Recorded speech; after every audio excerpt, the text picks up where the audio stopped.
Hello everyone, welcome to the series summarizing the novel Lord of the Mysteries on the AniMonolith channel. In previous parts, Klein and Old Neil visit a black market where Klein explores various mystical items and amulets to potentially protect his siblings, Benson and Melissa. Klein notices a man purchasing materials associated with the spectator potion and, out of curiosity, observes him briefly with spirit vision but sees no cause for concern. After learning about the limited effectiveness of some amulets due to the shop owner's incomplete knowledge, Klein decides to purchase unfinished amulets, intending to complete them himself. A young girl asks Klein for help in selecting an amulet as a gift. He explains the nuances of crafting amulets linked to different deities, such as the Evernight goddess for protection or the Eternal Sun for health. Meanwhile, Old Neil settles a debt and directs Klein to a private room for buying or selling mystical items, highlighting the discreet nature of such transactions. Klein notices the same man from before discussing spectator potion ingredients, concluding there's no need for intervention. After their visit to the market, Klein and Neil take a public carriage back, each heading to their respective homes.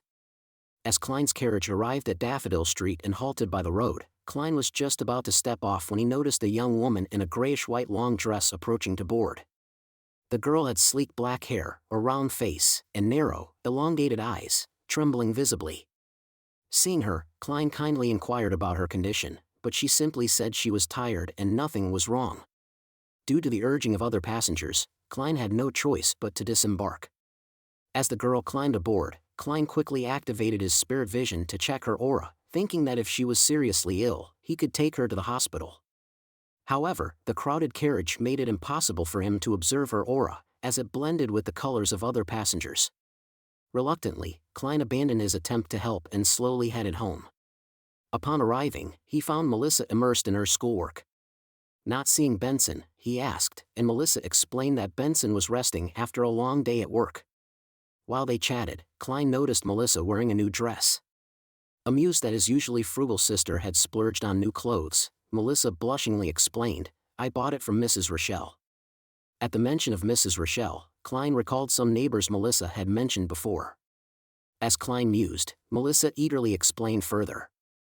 Mrs. Rochelle was a home-based seamstress whose products were much cheaper than those at Harrod's department store, so Melissa enjoyed shopping there.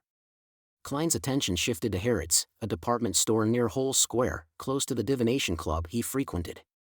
Only the upper middle class could afford to shop there. Melissa sheepishly admitted that her two friends, Selena and Elizabeth, had dragged her there. Of course, Klein didn't stop her, he just wanted his sister to enjoy life. As they continued chatting, Benson emerged from his room to join the conversation.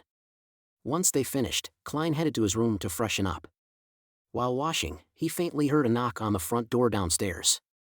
Klein figured, it's probably the workers coming to collect coins from the gas meter, though it didn't seem likely since they usually came bi-weekly. He then considered that it might be Mrs. Shade, who had once invited the Moretti family to mingle with the middle class. However, he quickly dismissed that thought. Upon reaching downstairs, Klein found Benson reading a newspaper in the living room, but no one else was around.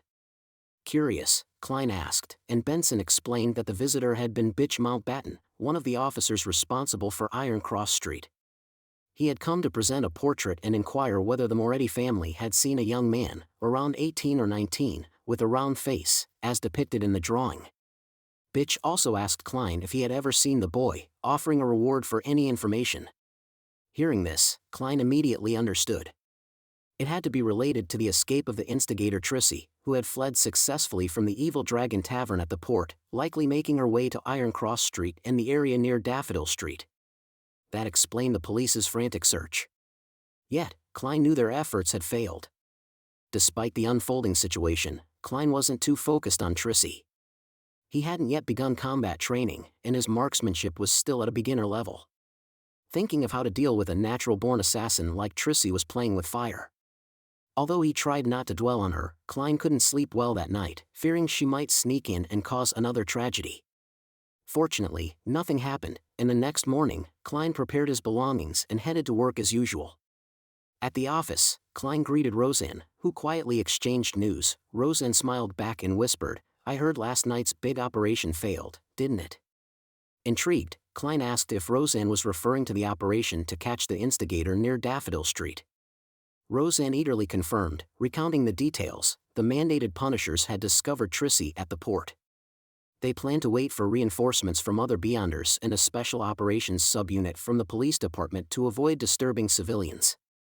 However, Trissy, ever alert, had sensed the danger and escaped just in time. Klein joked that the operation might have succeeded if they'd had a Beyonder like him to help.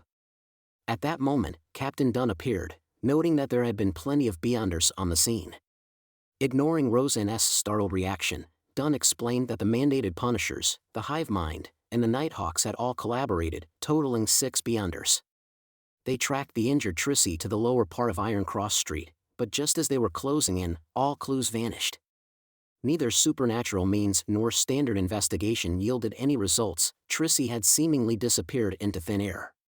Hearing of Dunn's frustrations, Klein offered to use divination to help find Trissy's trail, but Dunn declined, explaining that a senior mystery prior from the machinery Hive Mind, likely beyond Sequence 8, had already attempted it.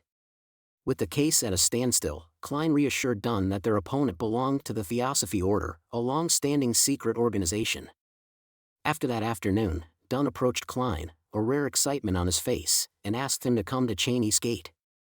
Sealed Artifact 2-049 had arrived, and Dunn thought Klein's senses might be useful for the Antigonos family notebook. As they neared the gate, Dunn suddenly stopped, instructing Klein to perform a specific gesture and to keep repeating it without pause. It was essential for his safety. This gesture would alert Dunn and others if Klein was in danger, ensuring they could respond quickly to protect him. Upon hearing the captain's reminder, which also served as a warning, Klein immediately committed the action to memory and complied. Although countless thoughts arose in his mind about why this gesture was necessary when confronting the sealed artifact, he didn't dare to ask Dunn, fearing he might distract him. As they approached their destination, Klein continued repeating the arm-bending and stretching motion, all while observing Dunn cautiously open the guardroom door. Dunn's heightened vigilance and seriousness made Klein find the situation somewhat amusing, as he still couldn't fully comprehend the danger level associated with the item labeled as 2-049. While deep in thought, Klein's mind suddenly went numb, as if a power outage had hit his brain. Everything in his sight slowed down, including the action of bending and stretching his arms. Then, Klein saw Captain Dunn pause and sluggishly extend his hand to push Klein's shoulder. Instantly, Klein's thoughts and vision returned to normal, as if what had just happened was a hallucination. The sudden incident left Klein astonished, unable to grasp what had transpired. But Dunn didn't offer an immediate explanation, instead advising Klein to stay observant. Dunn then entered the guardroom, with Klein following closely behind. Inside, 4 people were either standing or sitting. Among them was Midnight Poet Leonard, while the other 3 were unfamiliar to Klein. However, they all shared one thing in common: they were all performing the arm-bending motion without interruption. Afterward, Dunn introduced Klein to the 3 strangers in the room. Naturally, he also revealed their identities. It turned out they were from the Backlund Diocese and had escorted Sealed Artifact 2-049 here. Dunn pointed to an attractive woman dressed in menswear and said, "This is Ms. Lorata, a Sequence 8 gravedigger, as well as a sharpshooter." After Klein exchanged greetings with Lorata, Dunn pointed to a gentleman seated behind the desk, jokingly saying, "This is Ir Harson, another old man like me."